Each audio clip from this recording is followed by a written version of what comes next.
This is a basic overview of how to operate a Thomas safety liner, how to start the bus, turn the heater on, whatnot. Of course, this would be included with your pre-trip, which you'd be expected to perform. Okay, let's start with how to start the bus. First of all, the power should be off on the bus when you park it at the end of each day. And the power switch is back here in the battery compartment. If you go in here, you will see it is turned to the on position right now, but you want to turn that off at the end of the day.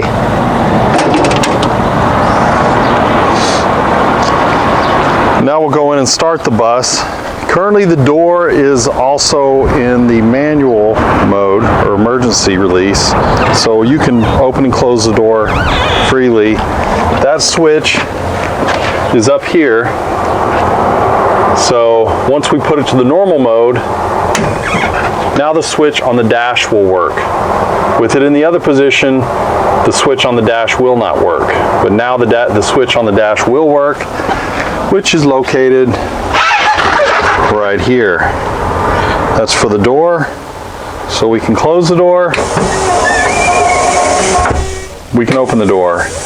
The door is air actuated, so if the bus is not full of, if the air is not in the bus, the door will not work. So we will now start the bus. We'll turn it to the on position there. You're going to hear a sequence of clicks. When it's finished, you can now start it. Now we currently have enough air in here so the alarm's not going off, but if it was below 60, you would have a buzzing noise. The brakes, the door, the seat, but more importantly the brakes are air brakes, so it would be unsafe to move the bus until it is fully aired up. Here we have your instrument cluster. Of course, right now I have the settings on turbo boost, of course the mileage and the voltage on the battery, engine temp. With these you can go through and select new settings and you can adjust this and change it. So if we wanted to go from engine temp to what gear we're in, we would do it that way. So now it's showing us the gear we're in. Speaking of gears, here's our push button Allison transmission. It's telling us we're in neutral. In order to move the bus now, you would release the parking brake and you would simply just push drive. It's currently showing us that we're in the first gear of 5 gears. This is a 5-speed transmission. In order to park the bus and stop, you would simply just go back to neutral and engage the parking brake. Moving to the left more, this bus does come with cruise control, which here, in order to engage cruise control, you would put in the on position and set.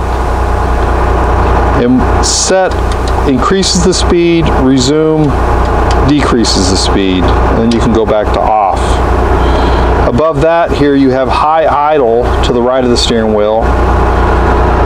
High idle, and by the way, this button can be on Thomas's, could be on the left side of the steering wheel also. It's currently on the right on this one. This helps warm up the engine, warm up the heaters if it's on a cold day, or to run the AC. It'll turn the compressor at a higher speed to cool the bus off. This bus does come equipped with a retarder. This is engaged. You put it in the on position. This will help use the engine to slow the bus down. It's done through the transmission. You'll be telling the transmission, and how you engage it is by applying pressure on the brake pedal. So once you push the brake pedal a little bit, it'll engage it. The harder you push on the brake pedal, the more the retarder will engage. This is your headlights. If you turn the bus off with the headlights on, you'll have that alarm. So if you hear that alarm, your headlights are on. Moving over here to the left, you've got regen. This is a regeneration button. Whenever you're on your instrument cluster over here, there are two emblems. One, the first one, is if you need to do a regen, and that's indicated by that icon I just showed you. And the other one, it's an emblem that looks like this. That tells you that your exhaust is hot and do not park the bus in a field or over anything flammable. Moving around to the left here, you've got noise suppression. If you were to push this with the bus on, it's going to turn the AC down to low fan, turn the radio off. It helps reduce all the noise so you can communicate with the passengers. And that is done by your PA system. These buses do come equipped with a 5-pin. Some buses have 4 pins, but these Thomases have 5 pins for the mic, which is important. Heater in the rear. This bus does come equipped with 3 heaters in the rear. It's important. Heat pump must be on, but there are 3 heaters located under the passenger seats. Heat pump must be on, and there are high and low positions for the fans under the heaters. Each heater, high and low position, that is it. You do have a fan for the driver.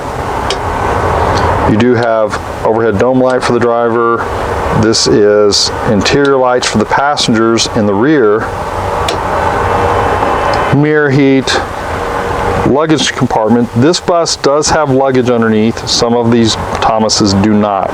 That's a light for underneath. And then here you've got an outlet for your phone or whatnot, but also more importantly you have power mirrors. Back up underneath here, this is a fan for the front.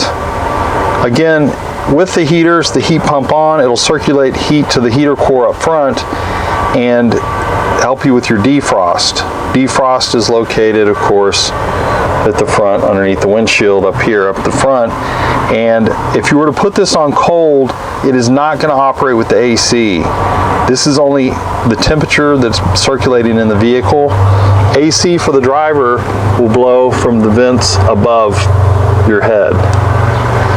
The only thing this produces is heat, and of course there's your fan for the driver fans, which are these vents here.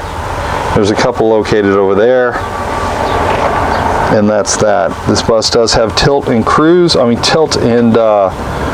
telescoping.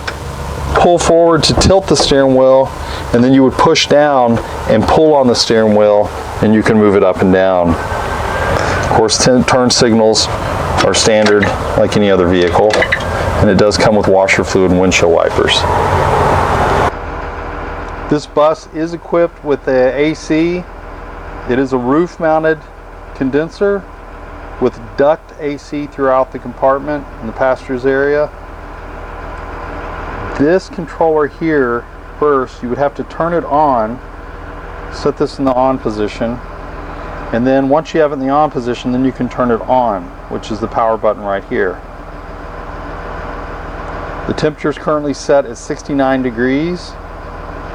In order to turn the AC on, you would hit this button. You'll hear it, the fans turn on. You can control the temperature by the down.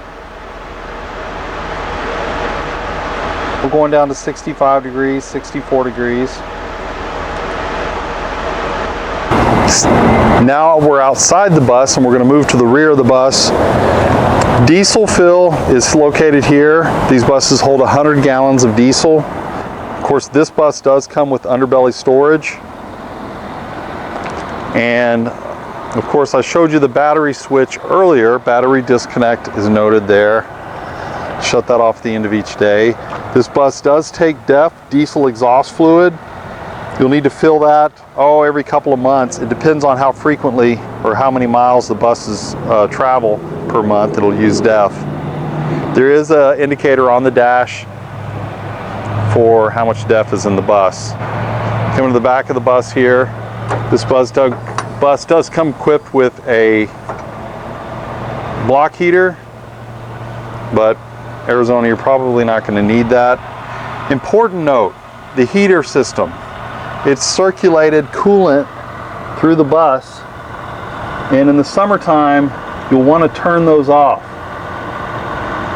There's a valve right there that will need to be turned off. I would recommend your mechanic do it.